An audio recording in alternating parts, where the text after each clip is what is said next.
आज बीटीएस के member we और उनके लीडर आरएम की मिलिट्री एनलिस्टमेंट है और सुबह सुबह ही आरएम और वी दोनों ने ही आर्मीज को अपने आखिरी वर्ड्स बताए थे जो कि उन्होंने वीवर्स के थ्रू पोस्ट किए और एक लंबा सा लेटर मैसेज भी आर्मीज के लिए लिखा था जहां पर उन्होंने बताया कि वो आर्मीज को कितना मिस करने वाले हैं। और फाइनली सब लोगों को उसी मोमेंट का वेट था जहां पर वो लोग मिलिट्री कैंप में पहुंचे और उनकी कुछ क्लिप्स वायरल हो ताकि हम आखिरी बार देख सके कि हमारे बीटीएस के मेंबर्स किस तरीके से जा रहे हैं। तो फाइनली कुछ मिलिट्री की क्लिप्स कोरियन मीडिया के थ्रू रिवील करी गई हैं क्योंकि वहां पर आर्मीज का जाना तो अलाउड नहीं था, बहुत सारे मीडिया भी नहीं जा सकते। तो एक क्लिप सामने आई है जहां पर काफ़ी सारी गाड़ियां जो हैं वो धीरे धीरे मिलिट्री बेस में एंटर कर रही हैं और माना जा सकता है कि इन गाड़ियों में बीटीएस के मेंबर्स और उनके प्रोड्यूसर बैंक पीडी होंगे जो कि हमेशा बीटीएस के मेंबर्स को छोड़ने आते हैं। कोरियन मीडिया से पता चला है कि टोटल में 6 गाड़ियां बीटीएस से रिलेटेड मिलिट्री बेस में गई थी और जैसा कि क्लिप्स में भी आप देख सकते हो कि सभी गाड़ियों की प्रॉपर चेकिंग हुई है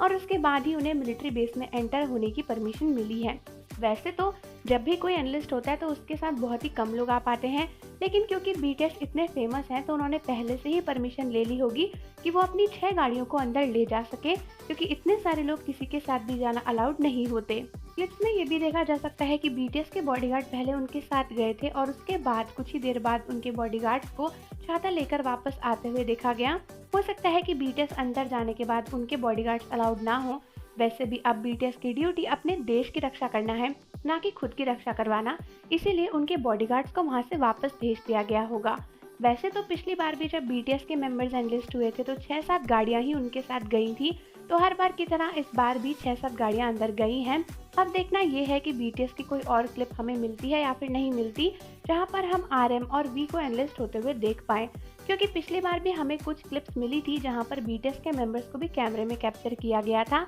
साथ ही साथ हो सकता है कि आरएम और वी के फैमिली मेंबर्स भी वहां पर मौजूद हो तो उनकी क्लिप्स भी हमें मिल सकती हैं, लेकिन ये सभी क्लिप्स वही होंगी जो लीगली रिकॉर्ड करी गई होंगी। कोई भी अनऑफिशियल या फिर चुपचाप से रिकॉर्ड करी हुई वीडियो ऐसे लीक नहीं की जाएगी, तो आप लोगों को प्राइवेसी की टेंशन लेने की ज़रूरत बिल्कुल नहीं है। तो आर्मीज कमेंट्स करके ज़रूर बताओ कि आप बीटीएस को आखिरी बार क्या मैसेज देना चाहते हो और जाने से पहले चैनल को सब्सक्राइब कर लीजिए और बेल आइकन प्रेस कर दीजिए। मिलते हैं आपसे अगली वीडियो के साथ।